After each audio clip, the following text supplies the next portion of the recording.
Alright, video blog check everybody, Azrael here and we are back again for another tech vlog na mag-unbox tayo. I-unbox natin tong Samsung Sound Tower MX ST50F. Ang story kasi nito sa event ni Samsung, yung launching nitong speaker na to, no, meron silang Dance Revo contest. At nagulat ako, sumali ko.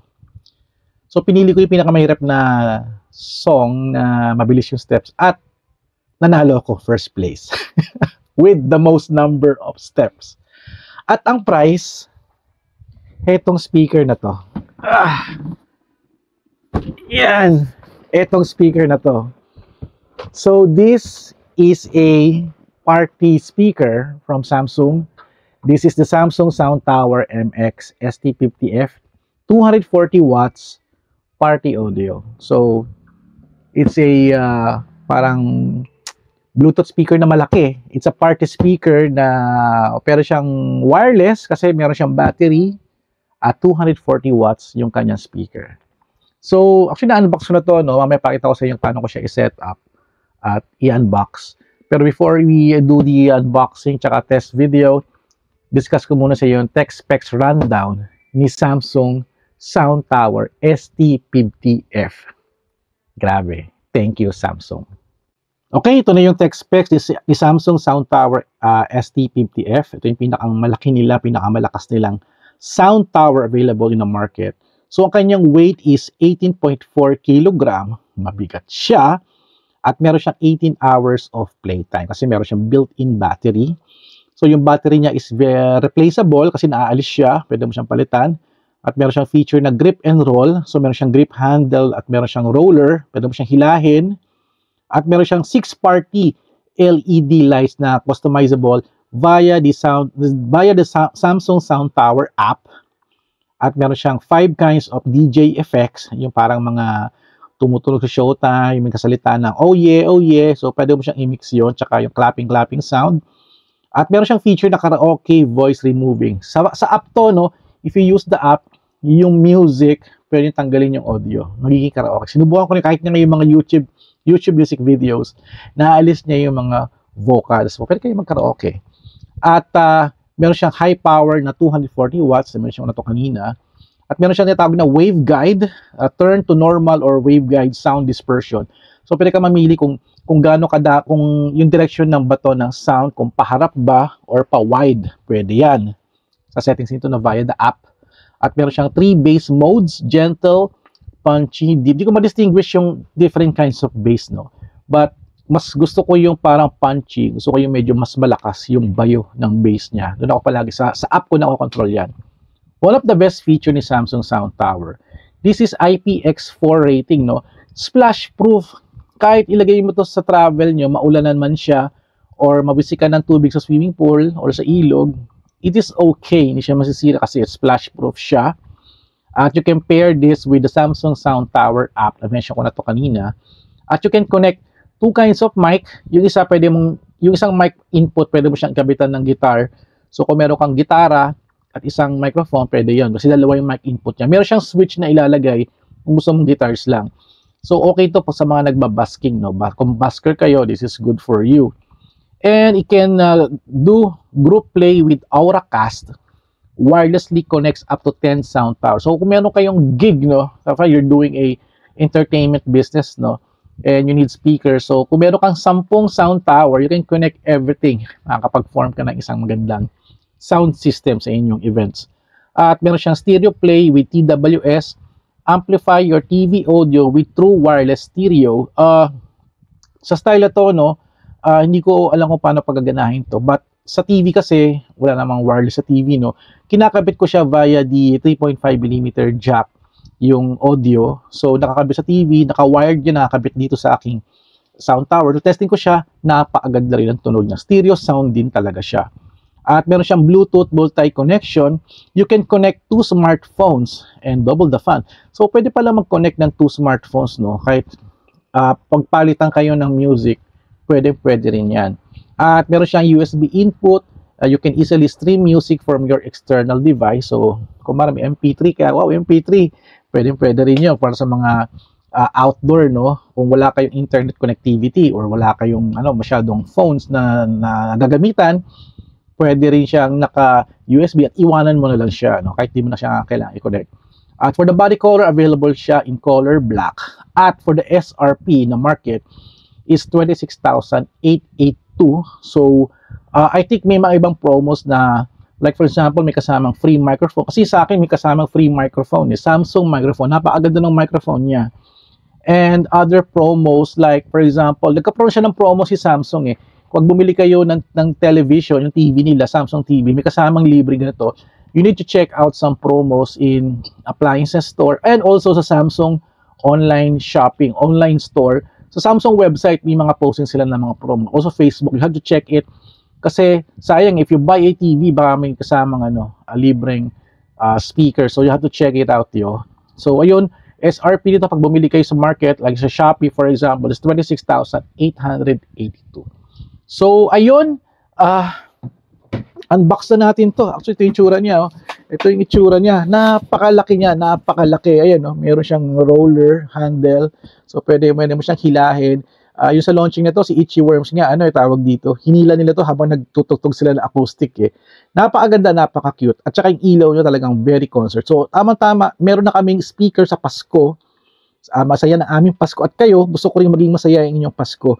Bumili na kayo ng Samsung Sound Tower. Alright? So, unboxing na tayo and let's do a hands-on test at saka testing. Alright, let's do this.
Alright guys, ito na yung Samsung Sound Tower ST50F. So, ang laki nito, no? So, nakasaksak na siya sa kuryente at yung 3.5mm jack ko for the AUX nakakabitan sa TV tsaka doon sa speaker. So, all I have to do is press this button, power, and the magic is starting. Lakas ng sound, grabe oh. Woo, grabe. So, mga controls niya is ito yung power, that's the power. And this one is the volume at echo ng mic 2. And this one is the volume at echo ng mic 1. There's the bass control. Kung saan mong i-off yung bass, pwede rin.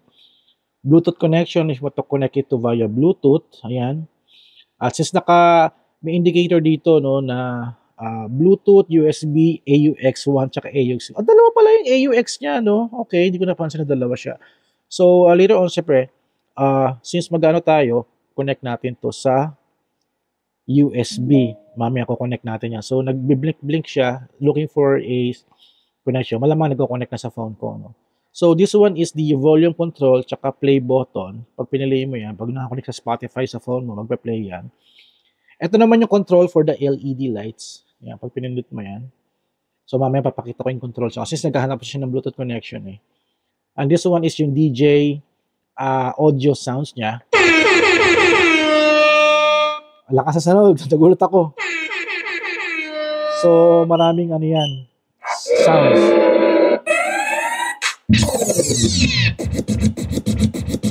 Inaan natin, shadow na lakas. Ang lakas. Hindi pala siya 5, no? Parang madami din pala siyang effects din, no? Tapos sa likod naman niya, ito yung magic dito sa likod na to, no? So, maganda rito, no? Meron siyang handle at pwede mo siyang hilahin. Meron siyang gulong. So, hindi mo siya i-move, balik ko na rin siya dyan. So, ito yung magic dito na pinaka-importanting part. May mga RCA siya. RCA ba tawag dito? Mga ganyan. Left and right na kabitan. In and out. Ayan. Ito yung microphone input 1, microphone input 2, may USB. Ayan, ito yung nasabi ko kaninang switch for the guitars or microphones. Yung saka microphone tayo. At ito yung AUX 1. Hindi ko alam saan nakalagay yung AUX 2. No? Hindi ko mag-gets kung bakit. No? So, ito yun siya. At ito sa baba naman is the battery pack. Basta baba na ito, it's the battery pack. Ayan.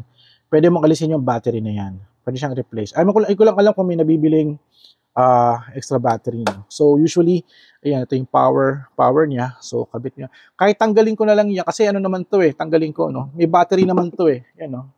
Tinanggal ko na sa kuryente. And this thing is powered wirelessly, no? So, paano ko ba siya i-on? I have here my phone. Nakakonect na yung aking Bluetooth. At i-download nyo yung Sound Tower app. Ito siya. And it will connect. Ayan. Nakakonect na siya. So, actually, nakaplay nga yung aking YouTube video. No? So, before that, pwede tayong magpalit ng ilaw. For example, the light. I can turn all of this. Ayan. Yung mga kulay na yan. No? Pwede siya magawing red. Ayan, red. Yellow. Green. Blue. Purple or parang dirty white or bluish white.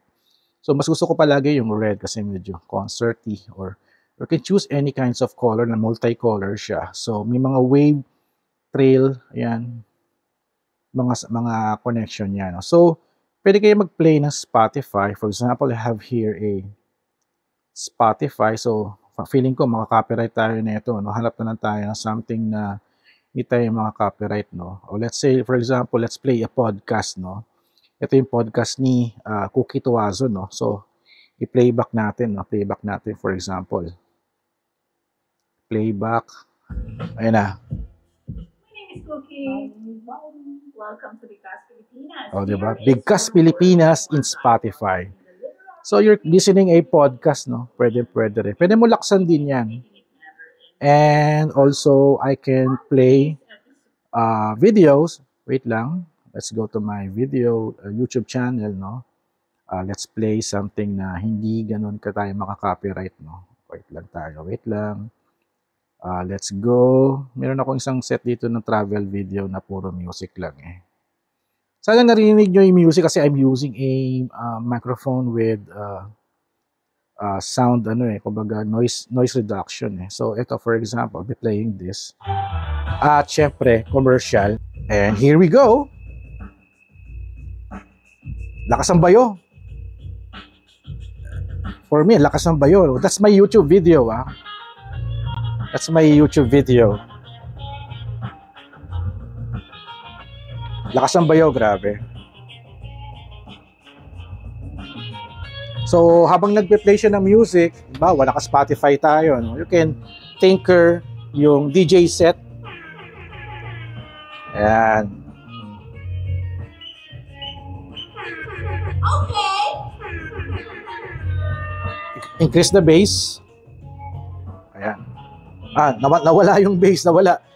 On natin. Ayun. Dumadagong-dungo na.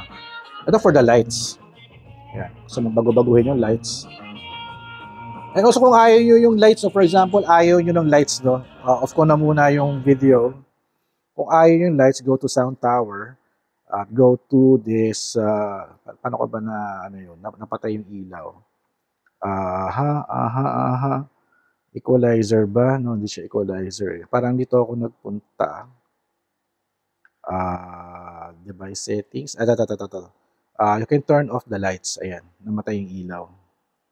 Pwede mong i-off yung lights. Kung gusto nyo ibalik yung lights, just click lights. Ayan. Okay siya. So, may mga sample ako ng video, no? Panoorin nyo na lang, no? Para makita nyo yung performance nito. It's a very quick test kasi may mga music tayo, makaka-copyright tayo eh. Nag-video okay rin kami, it's good. Maganda rin din yung performance niya. So, it's very value for money, no? Dahil dyan, I'll watch yung mga testing natin and let me know kung okay ba siya sa inyo. Okay, no? Pag nag-video kami, kinakabit ko sa TV yan. So, pag nakabit sa TV, pinuto nyo lang yung AUX1. Kung sumanood ng TV at it will, kung ano yung nakasaksak dito, kasi nakasaksak tayo dito, kung ano yung audio dyan, papasok din siya dyan. So, ayun. So, watch this video. Let me know kung ano yung test na makikita nyo.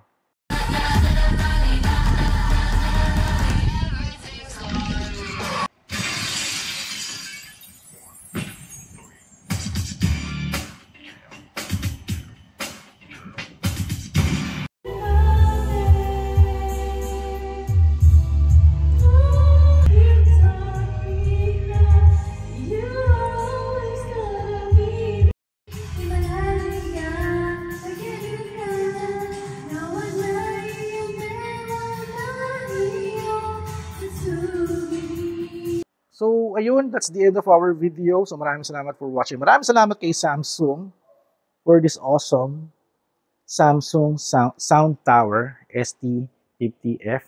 One of their biggest, yung flagship nila for the Sound Tower. Merong lower version, ST40F siya, na worth around 17,000. Ito kasi 26,000. Kasi yung watts ng speaker nito, napakalaki. So, ayun, I'll leave you with this end video. So thank you guys for watching.